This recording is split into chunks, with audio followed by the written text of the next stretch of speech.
Olá, vou ler e comentar hoje o artigo de título Comunidades Microbianas em Viveiros BFT de Camarão Marinho. Esse artigo é de autoria de Michelle Buford, Peter Thompson, Hank Bauman e Doug Pearson. A primeira autora é da Universidade Griffith, de Queensland, Austrália.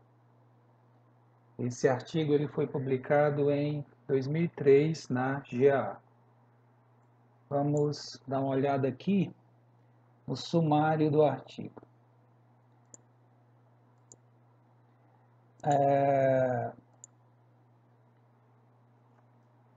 Após a introdução, nós vamos falar sobre as comunidades microbianas em viveiros BFT, ou seja, com bioflocos, tá? Viveiros de camarão. Depois falar sobre efeitos sobre a qualidade da água, efeitos dessas comunidades microbianas sobre a qualidade da água. Em seguida, ciclo do nitrogênio em viveiros BFT de camarão. 5. Relação carbono-nitrogênio da água, conclusões e considerações finais, certo? Vamos para a introdução do artigo. Essa imagem que vocês veem, pessoal, nesse slide, é da fazenda Belize Aquaculture, tá? Que já não existe mais, certo? Belize é um país da América Central, certo? Essa fazenda ela foi pioneira na aplicação da tecnologia BFT, dos bioflocos, na criação super intensiva do camarão marinho. E teve muito sucesso. Ela fechou porque aconteceu uma tragédia. O dono e idealizador da fazenda, tá? Ele pilotava, era piloto de avião, esses aviões pequenos, né? Ele sofreu um acidente e faleceu.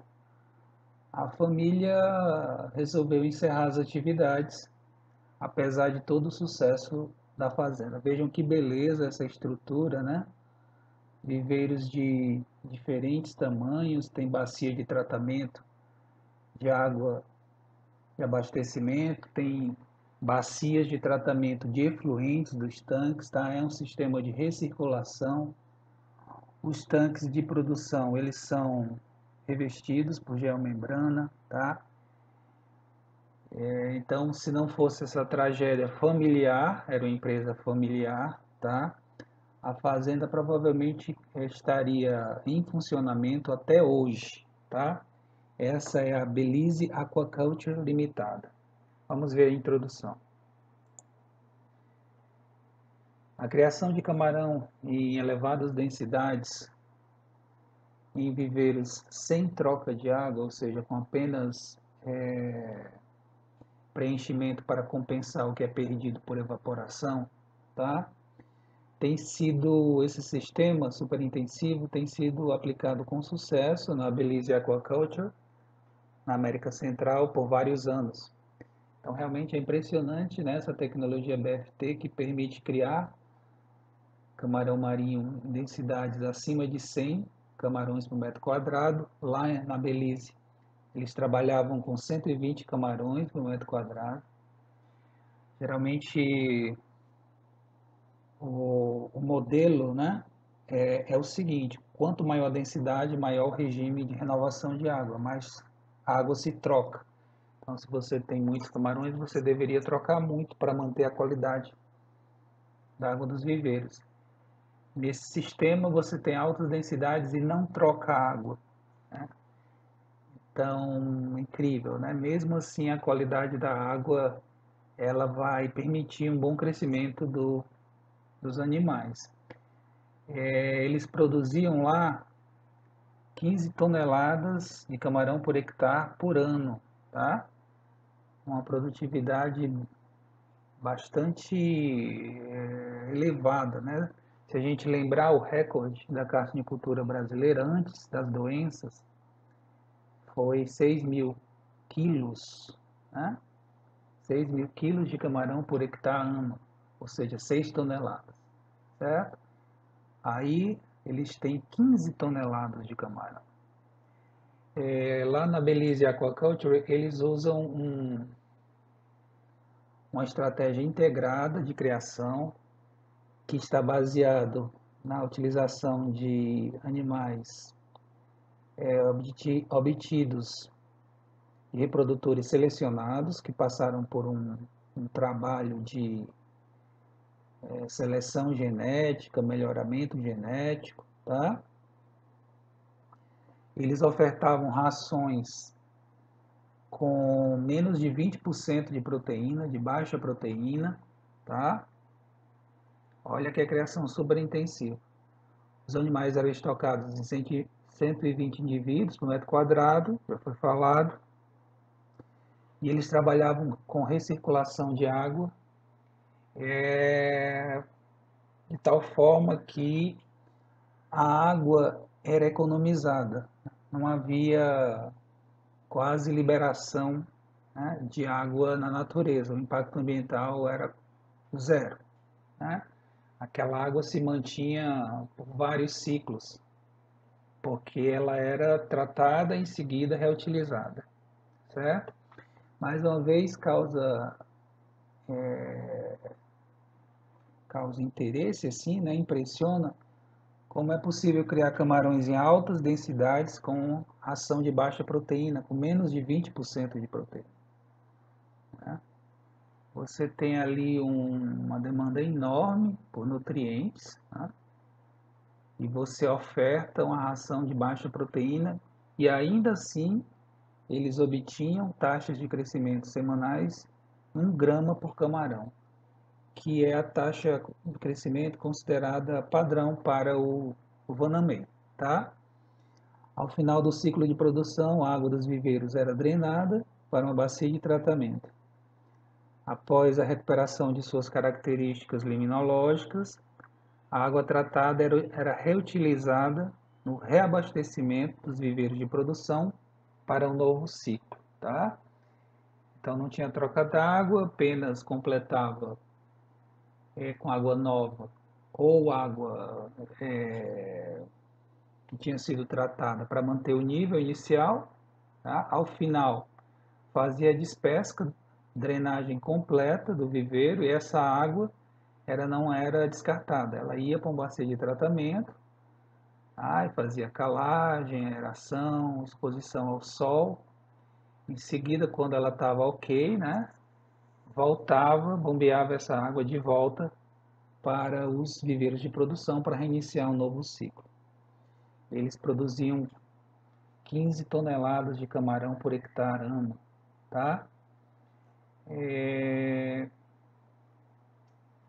Esses viveiros de criação, eles todos eram revestidos por uma membrana plástica de polietileno, uma geomembrana, tá?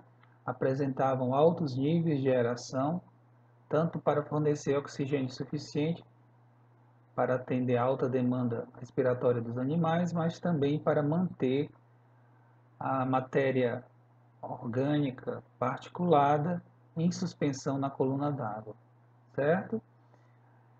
Somente é possível você aplicar uma alta carga de aeração mecânica com segurança se o solo for revestido, porque senão vai erodir completamente e praticamente vai destruir o viveiro, tá? Uma aeração muito pesada. O revestimento consegue prevenir essa erosão, né? Você pode trabalhar com aeração elevada.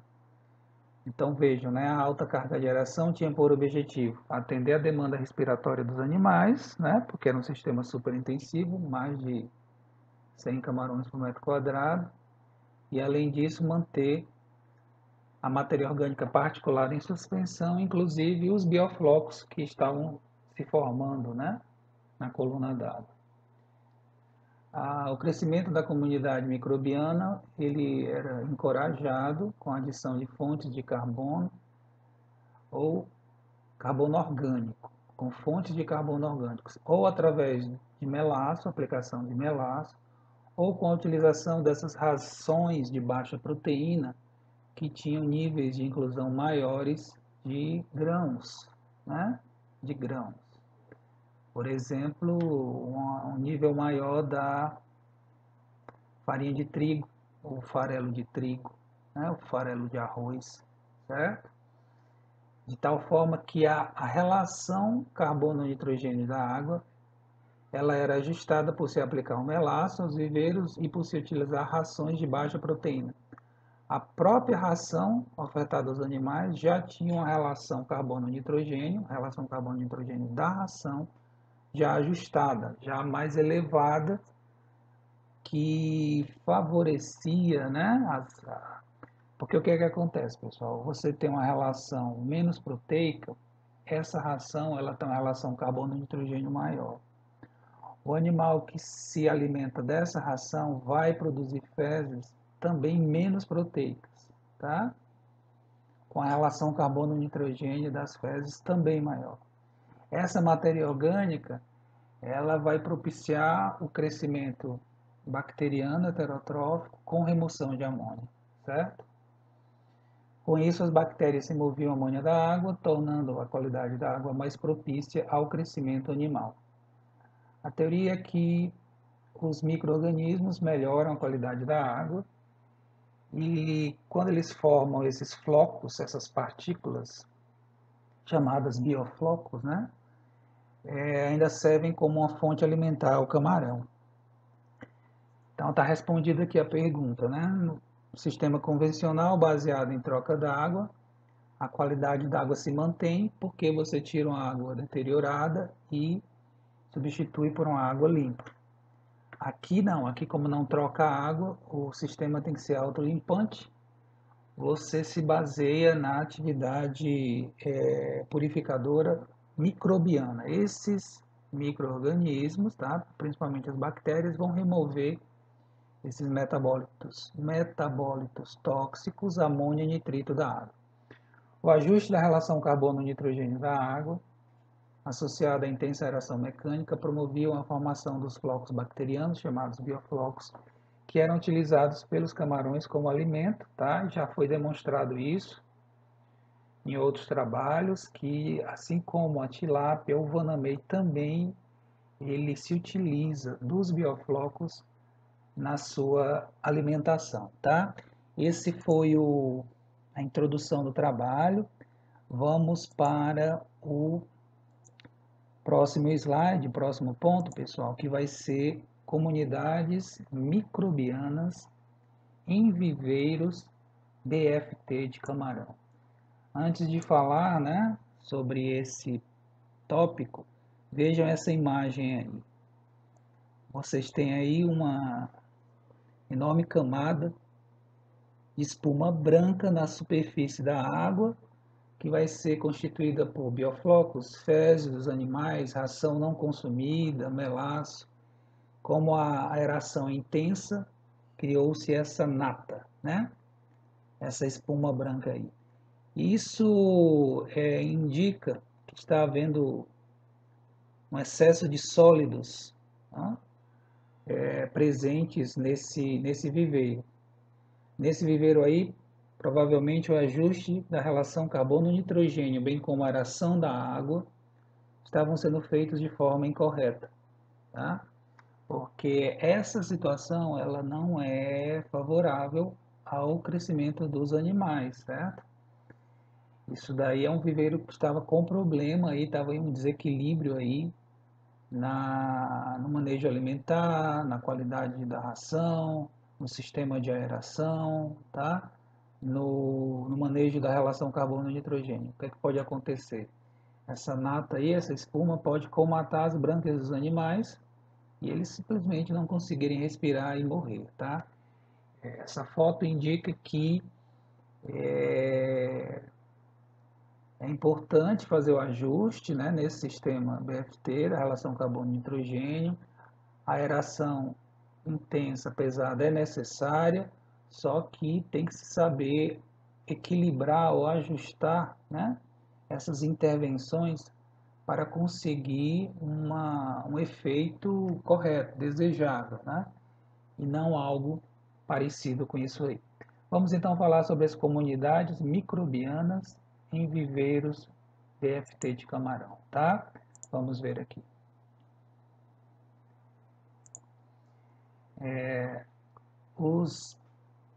São 4 autores desse trabalho, tá? Tem um que é local de Belize, é um técnico da fazenda, tá? E outros 3 são pesquisadores da Austrália, né? A Michelle Buford, o Peter Thompson e o Doug Pearson são pesquisadores da Austrália. Deixa eu olhar aqui o nome dele. O Hank Bauman, ele é da fazenda, ele é técnico da fazenda, era, né? Técnico da fazenda de Belize, certo? Então, os pesquisadores da Austrália, eles foram convidados, contratados, para fazer um trabalho, uma investigação lá em loco, né? Na fazenda Belize Aquaculture, certo? Eles visitaram essa fazenda, isso foi lá em 2001, para fazer um estudo sobre as comunidades microbianas nos viveiros de camarão. Aí fizeram uma série de observações. Vejam, consistente com os estudos anteriores, eles encontraram que as concentrações de nutrientes e número de bactérias e algas eram muito altas quando comparado aos viveiros convencionais baseados em troca d'água, certo? Aí o que é que acontece? Quando você troca a água, né, você ali elimina uma quantidade enorme de micro-organismos que estavam presentes naquele efluente que está, né, naqueles efluentes que você está descartando, certo? Como nesse sistema BFT não se troca água, aqueles organismos eles permanecem na coluna d'água, permanecem se desenvolvendo, certo? O que a gente pode pensar aqui é o seguinte: um número tão grande, né, de micro-organismos, será que esse número, né, essa quantidade não seria prejudicial aos camarões? Não, por duas razões. Primeiro, porque são bactérias benéficas, né? Você não tem aí bactérias patogênicas. Digamos que são bactérias probióticas. E segundo lugar, é necessário esse número elevado de micro-organismos, principalmente bactérias, para tratar a água. A recuperação da qualidade da água, a manutenção da qualidade da água, ela vai depender dessa comunidade microbiana, dessas comunidades, removendo metabólitos tóxicos aos animais, tá? Apesar das elevadas concentrações de compostos potencialmente tóxicos aos animais, incluindo, considerando-se aí que havia 3,5 miligramas por litro de amônia e 8,5 miligramas por litro de nitrito, a taxa de crescimento do camarão era igual ou maior que 1 grama por semana, eram considerados satisfatórios. Esse é um dos pontos mais interessantes do trabalho. Os pesquisadores australianos, a doutora Michelle, né, Buford, ela se surpreendeu com o seguinte: a água apresentava concentrações altas de amônia e principalmente de nitrito, e apesar disso, os resultados zootécnicos eram muito bons: sobrevivência, conversão e ganho em peso. Como explicar isso? Então, em viveiros convencionais, se você tivesse essas mesmas concentrações de amônia e nitrito, você quase que certamente teria problemas de sobrevivência, de conversão e de crescimento dos animais. Lá na Belize, né, eles tinham alta amônia e principalmente alto nitrito e isso não prejudicava o desempenho zootécnico, tá? Vamos ver mais à frente a explicação para isso. O diâmetro médio das partículas dos flocos microbianos era 0,2 milímetros. Eles estudaram 5 viveiros lá na Belize Aquaculture, tá? Então vejam, os flocos microbianos possuem tamanho bem reduzido, né? Menor que 1 milímetro, 0,2, mas não são microscópicos. Isso significa dizer que eles podem ser e são utilizados pelo animal como alimento. Se fossem muito pequenos, né? Não seria possível a utilização pelo camarão como alimento, a não ser que ele filtrasse nas brânquias, mas não é uma característica do Vanamei, né? Ele vai manipular. Aí quando forma o floco, né? Já tem um diâmetrozinho maior, o camarão consegue ingerir essa partícula, tá?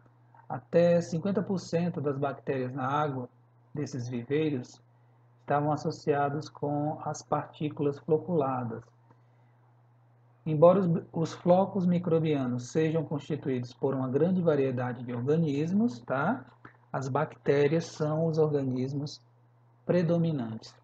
Por exemplo, eles encontraram lá nesses flocos microbianos algas mortas, tá? Era um componente significativo dessas partículas, desses bioflocos. Havia menos algas como, por exemplo, clorofíceos e diatomáceas e mais cianobactérias e dinoflagelados, tá? Então, a diferença marcante em relação a viveiros convencionais, enquanto muitos viveiros de cassinicultura convencional existe uma abundância maior de diatomáceas, quase não havia diatomáceas nesses flocos microbianos, tá? Percebam, portanto, que as diferenças, né, microbianas, microbiológicas das comunidades microbianas são muito grandes entre os viveiros convencionais de camarão, tá? E os viveiros BFT, né, ou baseados em troca zero e estímulo de comunidade microbiana, tá? Um ponto importante aqui é o seguinte: esses viveiros eles eram expostos ao sol, né, e a luminosidade acabava estimulando o aparecimento das algas, né? Se você tiver tanques BFT indoor, né, em ambientes internos, né, em galpões, né, com cobertura, telhado, não vai haver essas algas porque a luminosidade não vai permitir isso. Na aquaculture, na Belize Aquaculture, o sistema ele era descrito como heterotrófico, ou seja, por ser dominado por bactérias, né, o sistema convencional autotrófico dominado por fitoplâncton, algas. Sistema heterotrófico seria aquele dominado por bactérias. Só que isso, vocês sabem, já mudou, né? Não se chama mais heterotrófico, porque existe muito mais do que bactérias ali. Entretanto, esse estudo mostrou que os viveiros eles alternam entre heterotrofia e autotrofia a partir de algas durante todo o ciclo de produção. Eles alternavam. Tem aqui uma figura, pessoal. Tem aqui uma figura, vejam aqui, ó. O que é que nós temos aqui? Vamos dar uma olhada nessa figura, tá? Nós temos aqui o seguinte, a gente tem aqui resultados de uma determinação que os pesquisadores australianos fizeram lá na Belize Aquaculture nos 5 viveiros que eles trabalhavam. Eles trabalharam com essa relação produtividade e respiração. Vejam do lado, no eixo Y do gráfico. Relação produtividade e respiração. Produtividade primária refere-se à produção de oxigênio. Respiração, consumo de oxigênio. Tá? Produção de oxigênio, apenas algas. Né? Consumo de oxigênio, além das algas, bactérias. O que acontece? Tem aí no eixo X dias após a estocagem, né? Então, eles fizeram amostragens e determinações dessa relação produtividade e respiração no começo do ciclo, os viveiros 3 e 18, no meio do ciclo, o viveiro 9 e 7 e mais no final o viveiro 5. 4 amostragens em cada viveiro. Se você tem uma elevação da relação produtividade e respiração, significa dizer que a produção de oxigênio estava superando o consumo. Se você tem uma queda, tá? Significa dizer que a respiração, o consumo de oxigênio estava superando a produção. A interpretação desse teste, dessas determinações é a seguinte: se a relação produtividade e respiração aumenta, o sistema ele se torna mais autotrófico. Você tem um maior desenvolvimento de algas. Se a relação produtividade e respiração diminui, você tem um sistema mais heterotrófico. O número de algas diminui e o número de bactérias aumenta. O que acontece? Vejam que tá aí, tem uma alternância, né? Você tem subidas seguidas de quedas, quedas seguidas de subidas. Isso para todos os 5 viveiros que foram estudados. Mostrando aí que trata-se de um padrão comum, tá? Essas alterações, essas flutuações da relação produtividade-respiração. O que a gente pode observar aí? Você tem, sempre quando a relação é maior que 1, a gente pode dizer que o sistema funciona mais de modo autotrófico.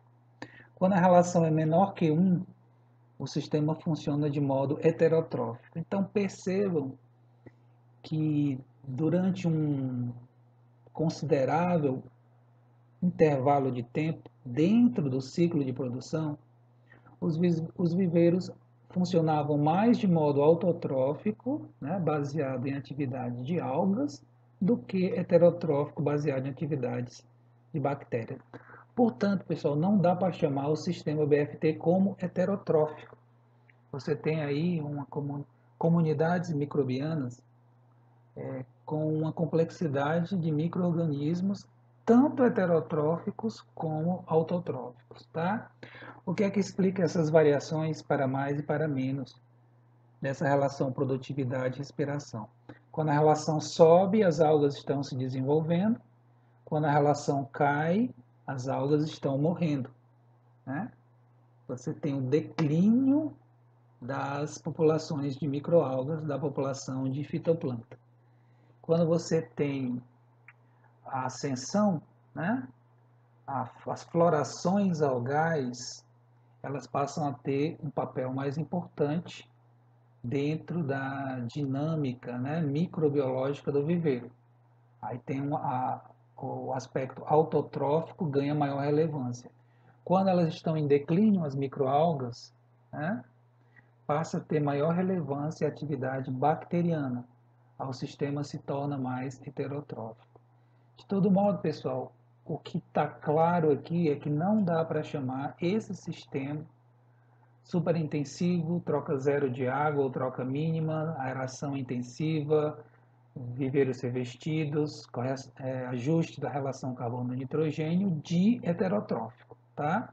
Você tem aí atividades autotróficas importantes que acontecem dentro desses ecossistemas aquáticos, certo? Aí vamos ver aqui, ó. Os viveiros de camarão na Belize Aquaculture eram de fato mixotróficos e não apenas heterotróficos. Além da atividade bacteriana, havia importante presença de algas nos tanques, né? Eram tanques externos, né? Outdoor. A comunidade algal, entretanto, apresentava um desenvolvimento bastante instável, com a ocorrência de florações e declínios frequentes. Nas fases de declínio das algas, ou na fase de declínio, as bactérias voltavam a predominar no meio. Portanto, havia uma alternância entre o predomínio de comunidades microbianas autotróficas e heterotróficas. Tá? Do ponto de vista do desenvolvimento, do crescimento dos camarões, pessoal, essas alternâncias microbianas não são favoráveis. Tá? Porque toda vez que você tem declínio de população de alga, você tem aumento na demanda de oxigênio, porque a concentração de matéria orgânica em decomposição na água aumenta muito, né? Como a aeração era pesada, né, o sistema forte de aeração, eles não tinham problema aí de oxigênio. Só que com a decomposição do plâncton, do fitoplâncton morto, você tem liberação de amônia, amônia forma nitrito, daí aquelas altas concentrações de amônia e nitrito, que a gente já falou delas, tá? Então essas flutuações, né, grandes de comunidade microbiana, elas podem prejudicar o crescimento dos camarões, porque vão criar aí alterações, podem criar, né, em oxigênio, em pH, concentração de metabólitos na água, certo? Isso acaba estressando os animais. Vamos em frente aqui. Durante as florações algais, os viveiros eram autotróficos. Mas durante os declínios, os crashes, né, algais, eles eram heterotróficos. Ficavam alternando, autotrófico, heterotrófico, autotrófico, heterotrófico. Subia a relação produtividade, respiração, eles se tornavam autotróficos. Passava de autotróficos. Caía a relação produtividade e respiração, relação menor que 1, eles se tornavam heterotróficos, tá? Apesar da adição do fornecimento de rações à base de grãos, ou seja, com concentração proteica baixa, apesar da aplicação do melaço para fornecer uma fonte de carbono às bactérias durante todo o ciclo de produção, a relação carbono-nitrogênio da água diminuiu com o tempo, né, com o ciclo de produção. Isso não deveria ter acontecido. Deveria ter se mantido a relação carbono-nitrogênio na água numa faixa relativamente estreita e mais elevada, né, para permitir aí um bom desenvolvimento de bactérias heterotróficas com atividade purificadora, removendo amônio.